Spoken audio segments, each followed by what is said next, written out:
Chairman Kim and I will meet again on February 27th and 28th in Vietnam. A second meeting between U.S. and North Korean leaders is scheduled to take place 8 months after their first historic encounter. When they met in Singapore in June 2018, Donald Trump and Kim Jong-un signed a statement that many observers described as vague. Kim agreed to work toward complete denuclearization of the Korean peninsula, while Trump said there is no time limit for the regime to give up its nuclear weapons, which meant the leaders did not agree on a firm timeline.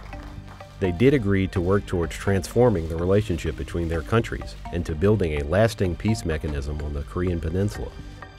And to encourage Pyongyang to denuclearize, Trump even announced that Washington would suspend U.S. military drills with South Korea.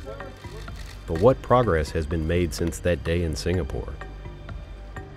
A month after the summit, North Korea dismantled facilities at its satellite launch station in Sohae, where the regime is believed to be developing liquid fuel engines for ballistic missiles.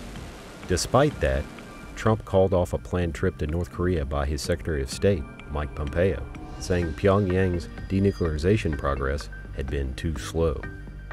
Then, U.S. Defense Chief James Mattis said Washington no longer had plans to suspend the U.S. joint drills with South Korea. The exercises, which Trump had once described as tremendously expensive and very provocative, resumed in November. The U.S. remains wary of North Korea. Here's what a top American intelligence official said in January.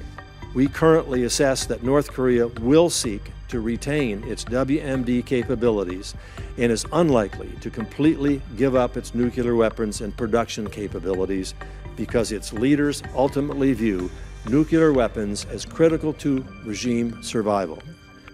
Further doubts over North Korea's commitment to denuclearization arose in February. Reports quoted a confidential UN document saying North Korea has been moving its nuclear and ballistic weapons to hide them from potential U.S. military strikes. Donald Trump, though, still touts his first meeting with Kim as a success. If I had not been elected President of the United States, we would right now, in my opinion, be in a major war with North Korea.